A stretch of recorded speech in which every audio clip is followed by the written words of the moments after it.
They recently came up with a Sanskrit map with all the place names in Sanskrit, have a buried memory of the poet Kalidasa's breathtaking geography playing on their minds. And here is the Yaksha talking to the cloud, to his friend. He says, "Before you listen, O cloud, to my sweet sounding message, first let me tell you a favorable route for your journey." So they're setting up a sort of GPS. Um, along which, along this route, whenever you are tired, you shall rest on mountains, on mountain tops, and whenever you are spent, you shall enjoy the wholesome water of streams before going on your way. I read the utterly gorgeous and deeply mysterious Kathopanishad, a difficult story, and the Chandogya Upanishad, a secret metric, composed in an ancient, almost primordial Sanskrit around the very beginning of the first millennium. Here you can see the wondrous emergence of poetic expression, of existential reflection, and of authorial self-awareness in the midst of both a sylvan natural environment and early human society, blossoming before your very eyes, as it were. Pairs of characters, a teacher and his disciple, a man and his wife, a human and an animal, a boy and death, talk to one another, telling stories, asking questions, recounting memories, floating theories, and exchanging knowledge.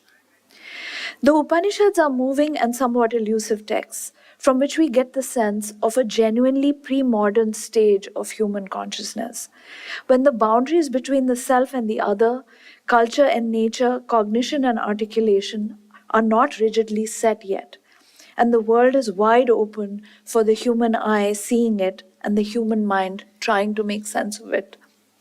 Here is Nachiketa, thinking aloud after his father has told him, his father has given him to death. His father has told him to go die. And here he says, I go as the first of many. He's thinking, where am I going? Where is my father sending me? I go as the first of many. I go as the middlemost of many. What's it that Yama, Lord of Death, must do that he will do with me today? He says,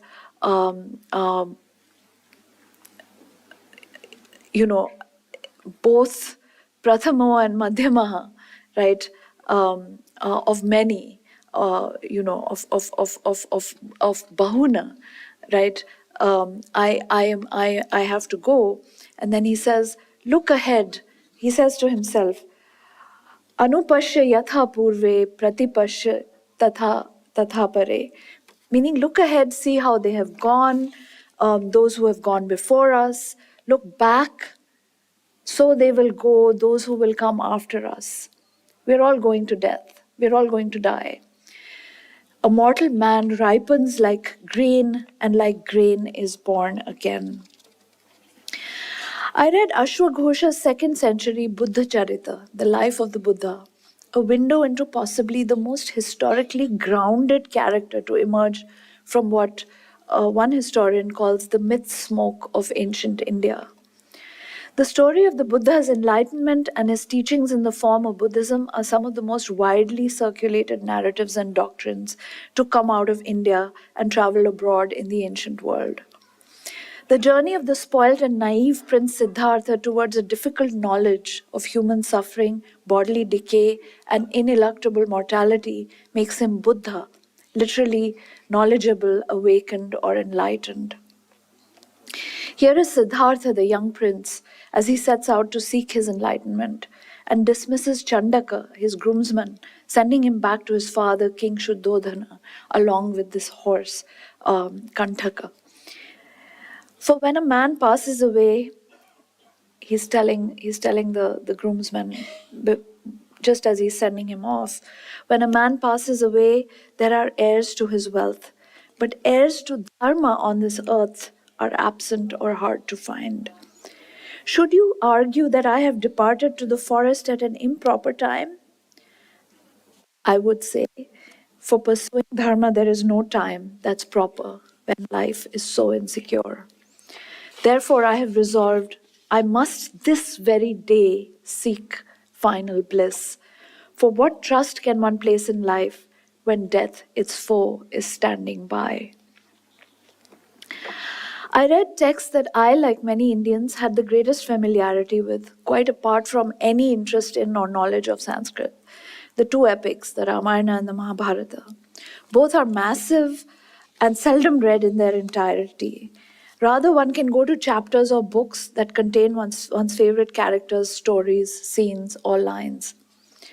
For Indians of my generation, the time at which we came to know the epics from beginning to end occurred actually in the late 1980s when both epics were made into television series and broadcast weekly on Sunday mornings on what was then the only TV channel, the state run Doordarshan.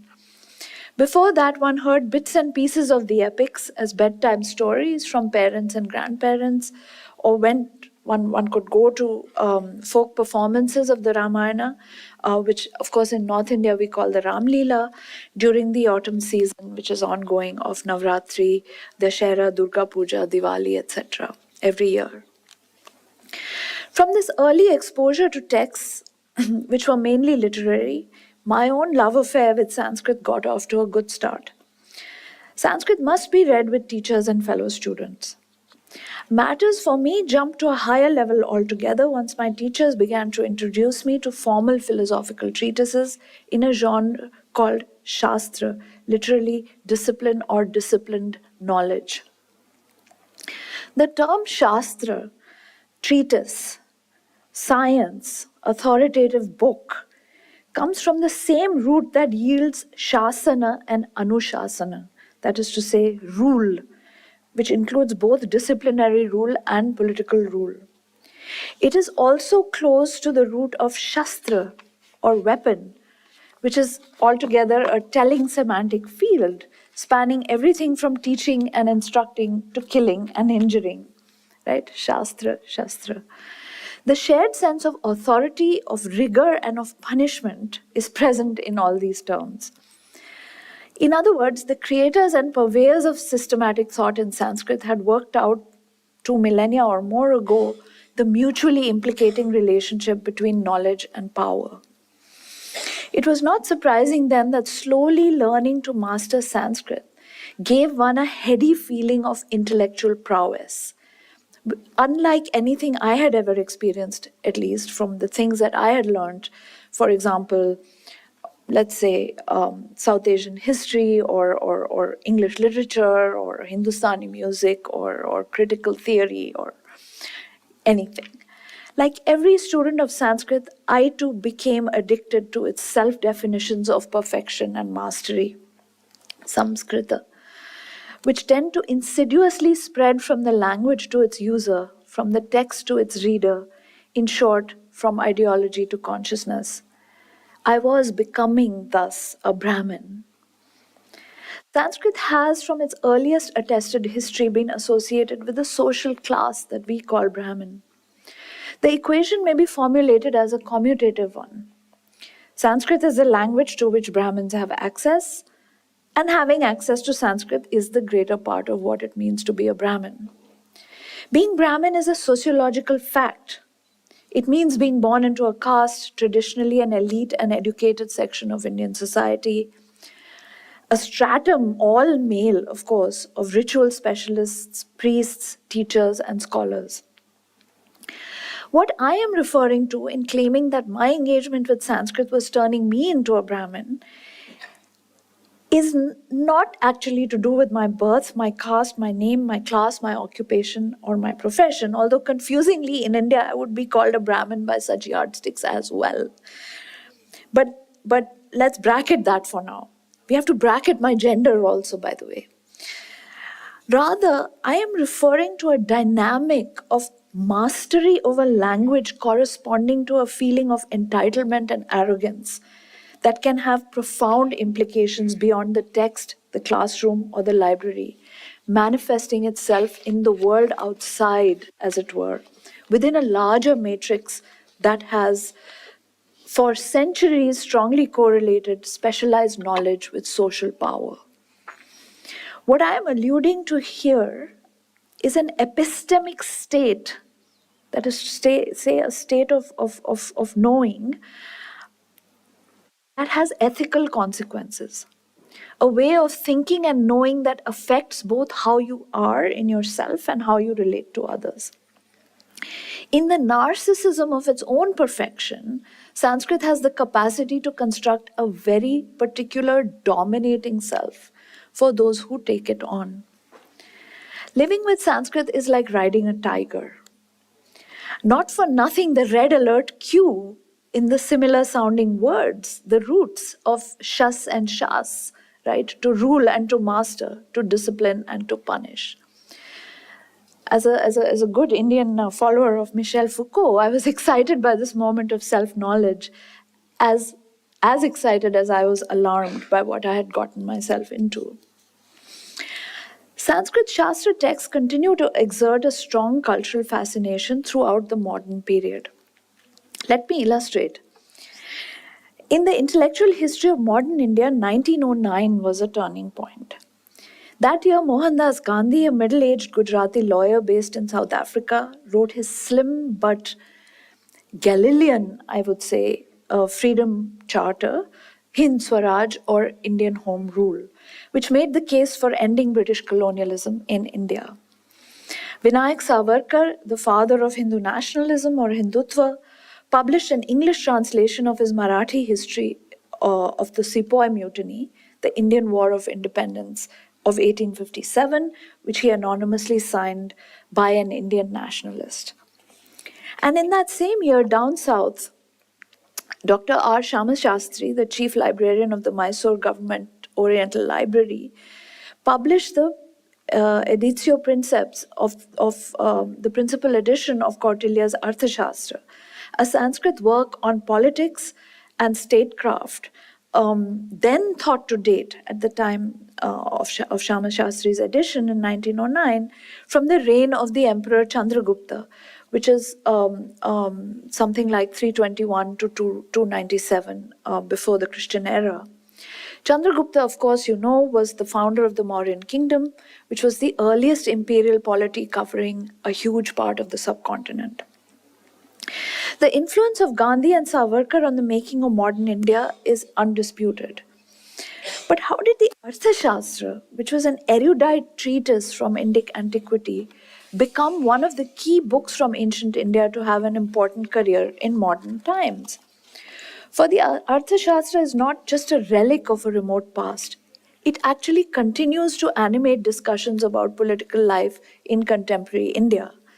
Defense analysts, management gurus, op-ed page pundits at Indian think tanks are fond of quoting the Arthashastra. A case stands to be made that the discovery of the Arthashastra in early 20th century southern India has a significant role to play in the still evolving elaboration of the idea of an Indian modernity.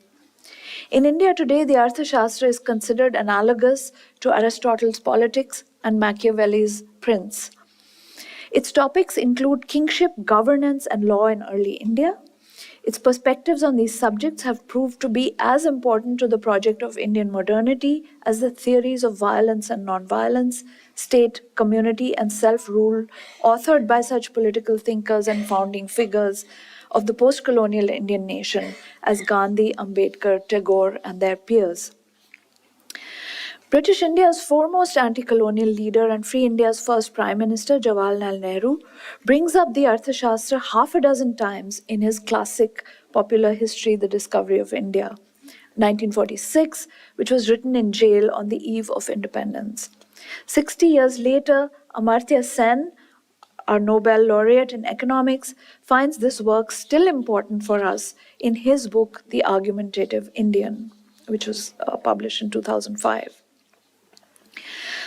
I became particularly interested, I'm still continuing to tell the story autobiographically, I became particularly interested in Mimamsa, a form of extremely complex hermeneutics developed in the first millennium, specifically to read, analyze, and interpret the Veda, the primary textual corpus of Sanskrit, at first oral and not written, whose origins remain unclear and whose survival into the present is without exaggeration one of the intellectual wonders of the world.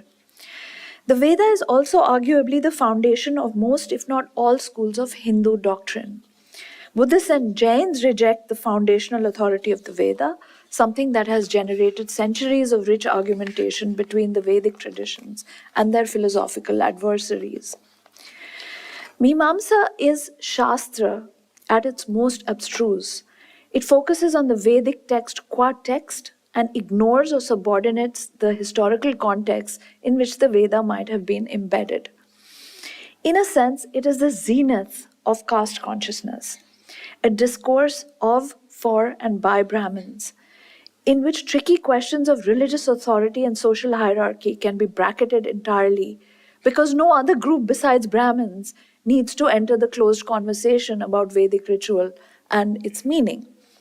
It's all Brahmin men speaking amongst themselves in an erudite, coded register, almost like members of a secret society. 99% of the real world, including other castes and women, do not have access to the Mimamsa. For my dissertation research, now a long time ago at the University of Chicago, I started looking at treatises of Dharma Shastra, texts of a normative, legal, and juridical nature, ancient law books, so to speak. Here is Shastra or systematic knowledge concerned with Dharma, Dharma Shastra, right? One of those basic and maddening Sanskrit categories that cannot be translated, that has multiple meanings and whose entire semantic range you have to keep in mind at all times for you to know what it means in any given instance. Dharma is law, religion, order, morality, duty, righteousness. It is what upholds the world. It is God-given. It is also man-made. It is foundational. It is transcendent. It is eternal. It is contingent. It is steadfast and mutating. It is the plinth and it is the axis. But dharma also means Hindu religion and caste system. If you ask most Indians today what the word means to them, then these are the two meanings that they would readily provide. It means Hindu dharma, which means Hindu religion in normal parlance, and it means Varnashrama dharma or the caste system. In reading texts of the Dharma Shastra, I began to unearth the recessed but very robust connection between Sanskrit and the Brahmin, between normativity, normative order, and caste, between moral order and social order, between what we read and what we believe, between how we think and how we live. Like other modern students of Sanskrit before me, I too came upon the most profound immemorial bases of inequality in India. Inequality has a stupendous trans-historical superstructure of ideological justification in India. You could go for centuries without the idea of equality arising in the otherwise boundlessly creative Indian mind, which has given to the world everything from the zero to nirvana, from yoga to ahimsa, from Gautama Buddha to Mahatma Gandhi. The tiger you ride is the one that you cannot afford to dismount. The Rig Veda, now the first of the four Vedic corpora, contains a famous verse called the Purusha Sukta, the hymn Sukta about Purusha. So, Purusha is the primordial sacrificial victim, the primordial man. And this hymn describes the origins of the world by the sacrifice of Purusha, where each section of his body, as it is sacrificed, produces one of the four social classes, right? So, yajnana yajnam ayajanta deva tani dharmani prathamani asan, that this is how the world was created. The gods performed this sacrifice, they sacrificed the Purusha. As each part of his body was sacrificed, a different part of the world came from it. This cosmological hymn is thought to be the earliest attestation of the caste system in the entire Sanskrit literature. This hymn naturalizes the social order. The world is already created with social hierarchy in place. Anthropomorphically mapped to the human body, society has a head, shoulders, legs, and feet. It has superiority and inferiority built into it, a top and a bottom. From his mouth came forth men of learning. This is the Purusha. Of his arms were warriors made, so Brahmanas, Kshatriyas. From his thighs came traders and merchants, Vaishyas, and his feet gave birth to servants. Padbhyam Shudro Ajayata. Right? Now, the particular Shastra texts that as a doctoral student I was researching for my own dissertation were composed between the 14th and the 17th century. And they all had to do with this narrow topic within the vast purview of dharma, which is the situation of the Shudra dharma, the lowest in this four-tier hierarchy of caste, at the top of which sits the Brahmin. The Shudra is figured as the feet of the sacrificial cosmic man, Purusha, described in the Rig Veda, as I just read to you, about 2,500 years before the texts that I was interested in researching.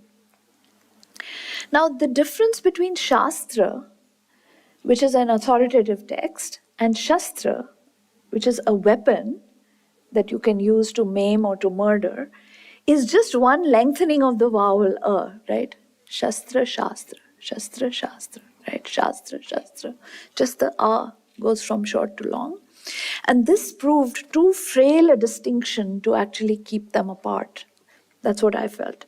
The Shudra, according to the voluminous articles of law listed in the treatises of Shudra Dharma that I was reading, was disallowed from all avenues that might lead to his emancipation. From marriage above his station, the ownership of property, opting out of his inherited and demeaning occupations, and education which might catapult him to another level in society, and from religious rituals considered to have liberating effects through the cumulative improvement of one's individual karma. All of this, the Shudra is not allowed.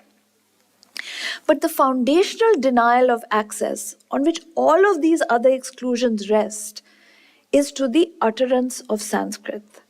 The Shudra may not utter Sanskrit, may not study the Veda, may not pronounce mantras, may not perform rituals which require Vedic mantras, and the Shudra is banned or debarred from the knowledge that resides with Brahmins and with their sacred texts.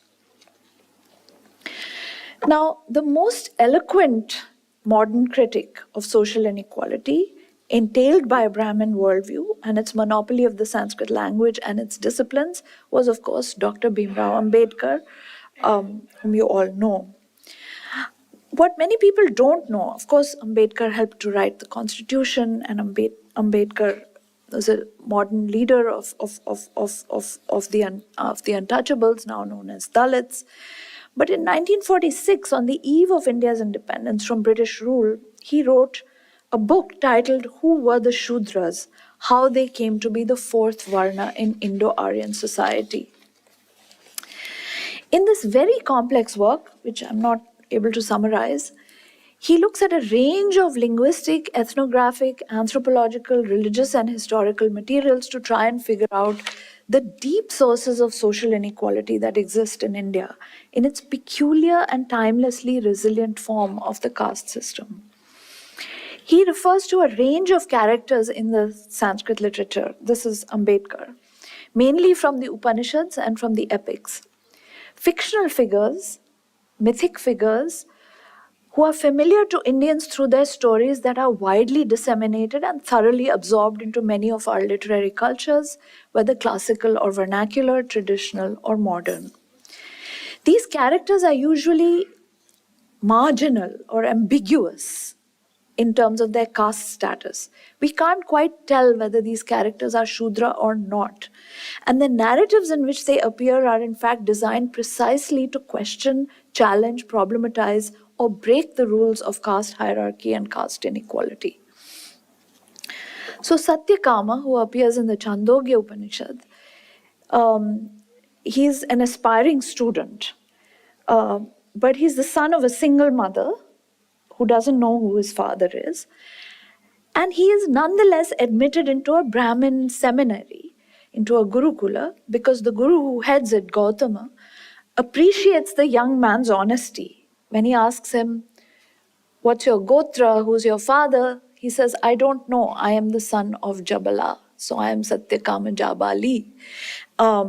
And Gautama Rishi appreciates his honesty and disregards his caste status, which could possibly be non-Brahmin, and allows him to be admitted into his ashrama. Shambhuka, another such character, occurs in the last book of the Ramayana, the Uttara, the post war, post return to Ayodhya, the very last book of the Ramayana, the Uttarakanda. Shambhuka is a Shudra ascetic. I'm sure many people in South India are familiar with Shambhuka. I know that in Karnataka is very prominent figure in Kannada literature. Shambhuka is a Shudra ascetic, a Shudra tapasvi, and he is killed by Rama for practicing austerities, tapas, which are actually disallowed to somebody of his low birth. Now, Rama has been made to believe that killing a Shudra will restore life to a young Brahmin boy who has inexplicably died. A small boy has died, he's a Brahmin. His parents come to Rama and they say, "What kind of king are you? What kind of kingdom have you got going here? Our child has died for no fault of his. You must revive our child." And Rama is advised to go and find a sinning Shudra, to kill the Shudra and restore life to the Brahmin boy. So, the beheading of an ascetic, whatever its legal justification, is a morally questionable act. Now, here is Rama. He's tormented. At least in Bhavabhuti's Uttara Ramacharita, Rama's last act. This is a 8th century Sanskrit playwright, and this is a play by him in which the episode of Shambhuka's killing occurs, and here is Rama. He's facing Shambhuka, and he's about to kill him, and he's hesitating.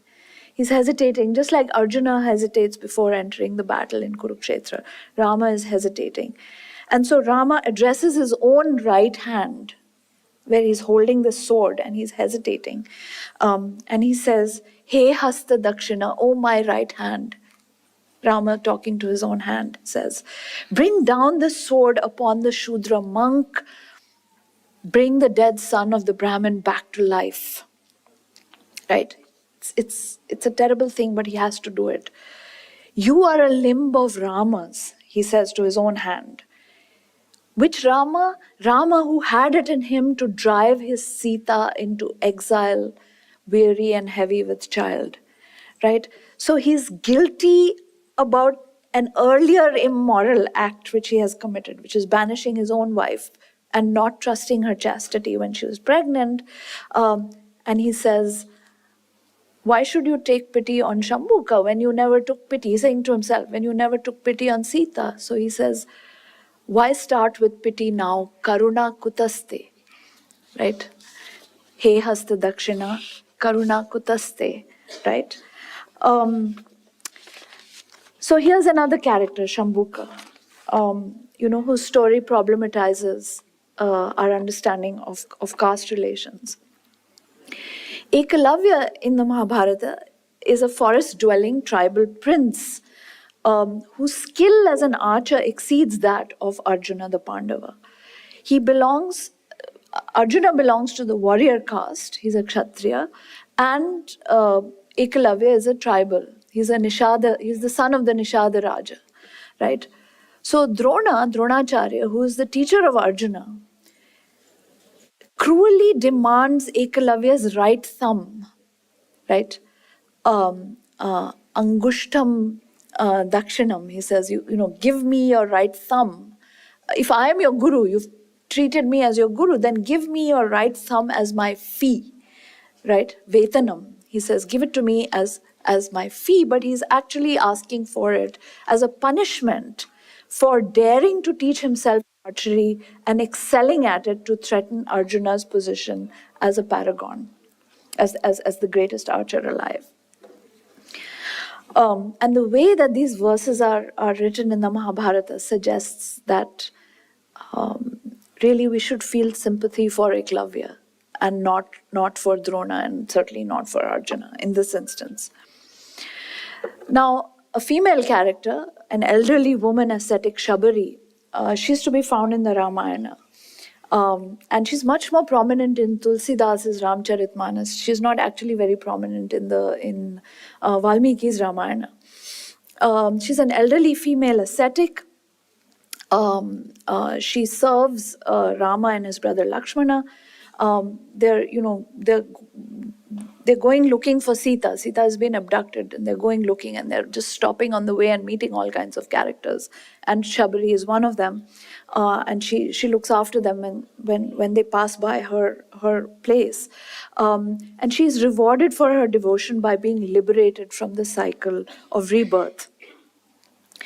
Now, neither her humble station as a servant nor her sex as a woman stands in the way of Rama's indulgence, which shows us how contingent and negotiable caste and gender can be after all. Exceptions are constantly being made.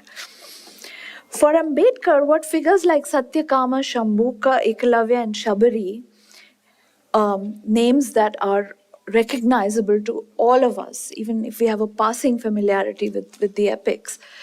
What these figures establish is that we cannot disentangle the Sanskrit language, the Brahmin class, and the Hindu religion. This is Ambedkar's conclusion. If the caste system is to go, then one has to somehow find a way to either destroy it, the annihilation of caste, or one has to opt out of this entire matrix of knowledge and power. Since the former, the destruction of Hinduism, is unlikely to come about, in the end, Ambedkar declared that he would no longer remain a Hindu. He announced that he was renouncing, or rather denouncing, Hinduism and instead converting to Buddhism, an egalitarian and emancipatory creed. It took him about 25 years between 1932 and 1956 to cover this ground, but that's another story. So at first, I too, since I was reading Ambedkar, I saw these Shudra characters as symbols of the perennial injustice of the caste system. I undertook what I understood as a philology of oppression. I tried to propose a poetics of contempt based on my reading of the medieval Shudra Dharma texts as well as related narratives about Shudra subjectivity, such as these ones pointed out by Ambedkar in some of the early and well-known Sanskrit literature. Now, one of Ambedkar's first political acts of mass mobilization took place in December 1927. You've all heard about this at the Chowdar tank, where he publicly burned a copy of the Manusmriti, right, in December 1927. This is also, the Manusmriti is the laws of Manu, an ancient treatise. His final political act, however, in October 1956, just about 7 weeks prior to his death, was to take Buddhist vows, carrying along with him nearly 500,000 Dalits in a mass conversion ceremony that was a first in the entire recorded history of Buddhism anywhere in the world. So as now I return after a gap of many years to the Shudra characters in the epic and the philosophical literature, I begin to notice once more the qualities of the language and of the narratives in it that had first made me fall in love with Sanskrit. I realized that while these stories were on the surface about inequality and injustice, as Ambedkar had correctly pointed out, they also contained in them irony, pathos, and ambiguity. That is, in fact, what happens is that the reader is left with more questions than answers, more doubts than certitudes. I looked again at how the composers of the epics, as well as how later Sanskrit poets and playwrights handled these exceptional characters like Satyakama, etc. to my surprise, I found that even within the Sanskrit tradition, these characters were accorded a cautious or sometimes an explicit sympathy. Their uncertain state between inclusion and exclusion was marked even by the authors themselves, as well as by their later interpreters, critics, translators, and redactors within India's many literary cultures that are descended from Sanskrit. So one came away feeling disillusioned with the rigidity of a moral order and a social structure that can alienate student from teacher, man from woman, human from God, king from subject, parent from child, and so on. The stern diktats of the Shastra crumble before the subtleties and nuances of the poetic text, reminding us that language is a double-edged sword, sometimes conservative and at other times radical.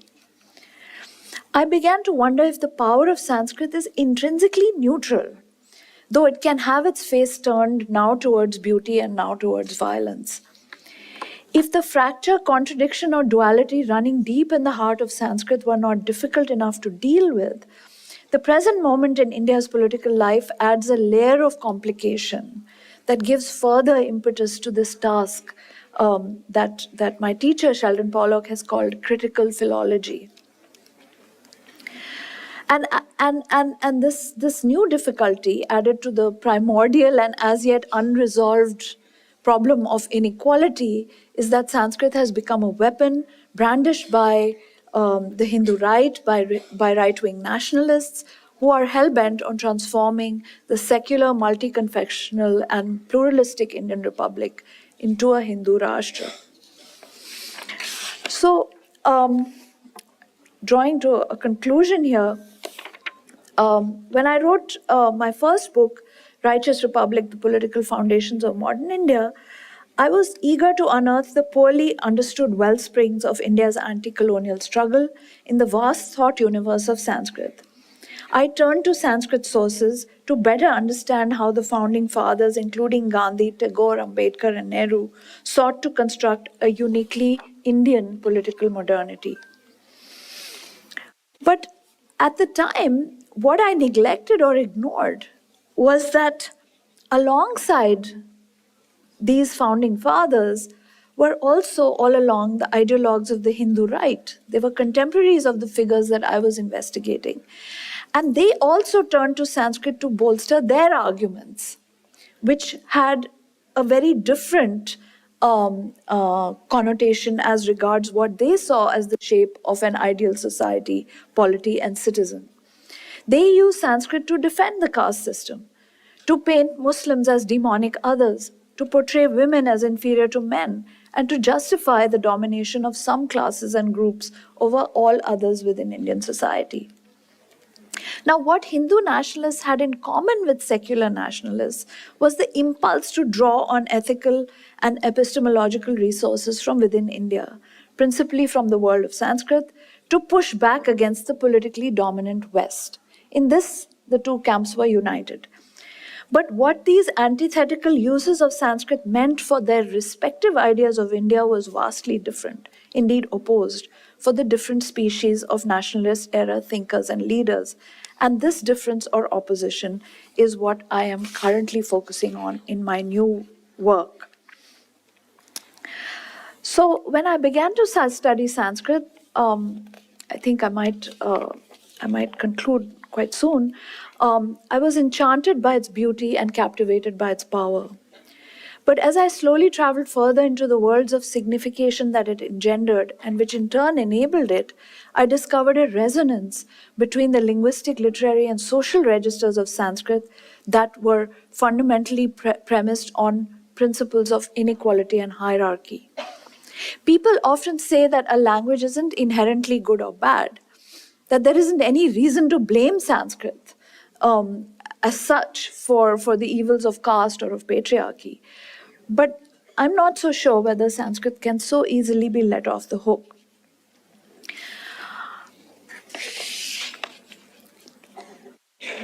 Sanskrit is now undergoing a sort of resurrection. If not a discursive revival or a creative renaissance, then at least in as much as it is once more becoming a vital sign, vital as a sign of India's epistemic sovereignty through nationalistic appropriation, and a reason for Hindu pride through communal appropriation. We urgently need to understand what Sanskrit means today within India and in a wider Hindu diaspora. Who is invested in its continuation and preservation, and why? And what, as scholars and lovers of the language, we can do to remain vigilant about its use and abuse in a largely revivalist and reactionary political climate in India and indeed in the world. And just in conclusion, I'm going to describe to you a small instance of the modern life of this ancient language. So we turn to the 16th book of the Mahabharata, the Mausala Parva, right? Which means the book of clubs, Musala, right? It's kind of archaic weapon. So we find ourselves in the 36th year of Yudhishthira's reign at Indraprasth. The great war is long over and an uneasy peace prevails over the Pandava kingdom. In Dwarka, Krishna's capital on the western seaboard, time is running out. Krishna recalls that the curse of the Kaurava queen mother Gandhari must eventually befall his clan, which is the clan of Vrishnis. Kali Yuga, the last of the four cosmic ages, demonic in its might, awaits its beginning as soon as Krishna passes on. With the fatality, the inexorable force that marks his tenure as the incarnation of Vishnu in human form, Krishna sets the ball rolling. This will be the final denouement of a long conflict that has decimated the fraternal Yadava lineages. The supposed triumph of Yudhishthira and his brothers is marred by a permanent sense of exhaustion. They suffer an existential, if not a military, defeat. Through a series of planned accidents and fated coincidences, through pettiness, cowardice, vengefulness, and stupidity, the Vrishnis self-destruct. The sons and kinsmen of Krishna murder one another in an orgy of violence and drunken bloodletting. Krishna is felled himself when a hunter named Jara means old age, shoots an iron-tipped arrow that pierces the sole of Krishna's foot, which is the only vulnerable part of his divine body, like Achilles' heel. Arjuna cremates his dearest friend and his mentor, a task that causes him unbearable grief.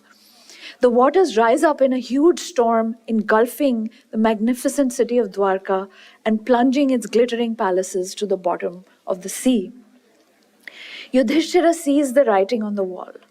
The war his side, which has supposedly won, has been lost after all. It is time for the Pandavas to give up their kingdom and depart for their final death march to the high Himalaya. Krishna is gone from the world of men. Dwapara Yuga has ended, Kali Yuga has begun in earnest. So my late father was a Hindi poet named Kailash Vajpayee, and one of his final connections of poetry, titled Duba Sa Anduba Tara, is actually a series of tableau, dialogues, and meditations. All of these unfold underneath the Ashwatha tree in the mysterious Prabhas Kshetra. Prabhas Kshetra is a luminous stretch of wooded beach between land and sea where the immortal Krishna paradoxically awaits his demise. Badi gehan gatha hai hatya ki, the god says. The saga of killing is unfathomable. Krishna says to Jara in my father's poem, the hunter, Jara actually begs his forgiveness for mistaking his darkly glowing foot for the eye of a deer. And he says, Kshama ka koi sampradaya nahi. Forgiveness transcends all sectarian difference. Asal mein kshama dhruv tara hai. Truth be told, forgiveness is the pole star. It's the one fixed point that orients the vast, slow turning of the moral universe. So, I reread this late book of the Mahabharata, the Mausala Parva, because of the sense of doom, moral collapse, and political ruin that colors our blood-soaked, that colors this blood-soaked book, and because of its unmistakable messages. That civil war has no happy endings, that fratricide polarizes and ultimately hollows out a society beyond saving. That the sturdiest alliances and mightiest empires collapse before the tsunami of unethical ambition. Whatever the cast of characters, there are no gods and no heroes in the Mahabharata. It's a naked struggle for hegemony that decimates every delicate human construct with brute force. A protracted and apocalyptic battle throws all dharma, all principles, and all relationships under the wheel of a heedless and, in fact, in the figure of King Dhritarashtra, a blind will to power. Those who somehow remain after the catastrophe, they too will club one another to death. Not only are there no victors, in fact, there are no survivors either in the long run. I'll close now. The death of Krishna and the mass suicide of the Vrishnis end Yudhishthira's half-hearted reign over Hastinapura. The five Pandava brothers and their wife Draupadi set out on their final journey. As they climb ever higher into the cold and barren Himalayas, one by one they die on the way. Only Yudhishthira makes it, together with his dog, to the gates of Swarga, the celestial realm. Indra, the lord of gods, stands there waiting to welcome the weary king, but insists that he should leave behind his canine companion. Yudhishthira refuses. We have come thus far together, he says, of the beast who is waiting patiently by his side in the snow. We go on together, or I will turn back and I will die here on earth, one with my wretched family and my loyal dog. The god and the man are at an impasse, Indra and Yudhishthira, as the animal between them awaits its fate. But suddenly the dog disappears, to be replaced by dharma, the very principle of righteousness, the law that undergirds the order of things. Dharma, Yudhishthira's progenitor, has given his son a final test, which he passes with a demonstration of that very quality of mercy, Kshama, which Krishna discusses with his hapless assassin in my father's poem. The war may be lost, the kingdom forfeited, the band of brothers sundered, the omniscient avatar has departed, has departed from this irredeemably flawed world, but the dog is saved. And with that, justice is done. There is no further impediment for the entry into heaven. Yudhishthira ascends Indra's chariot and is whisked away into the vanishing heights of a crystal sky. Thank you.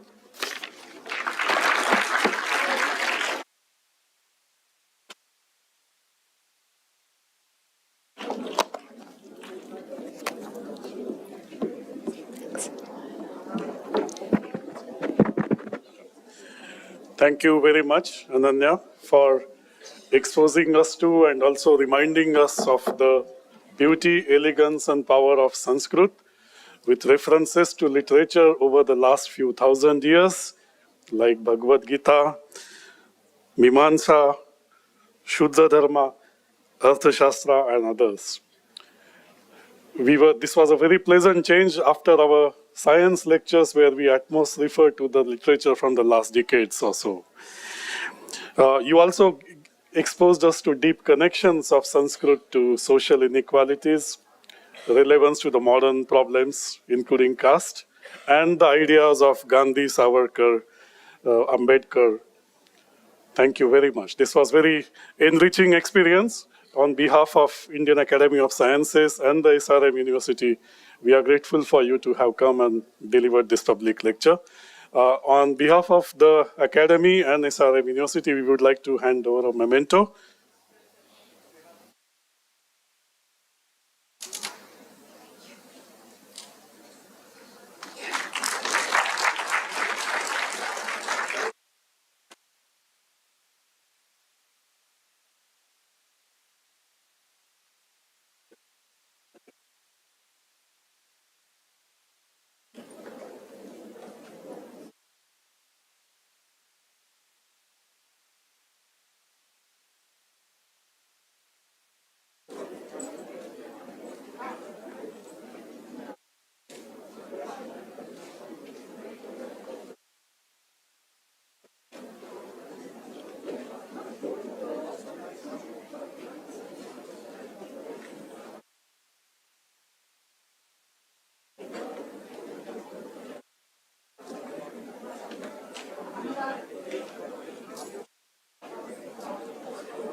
You can stand on top of it. Yeah, because I'm short. I won't.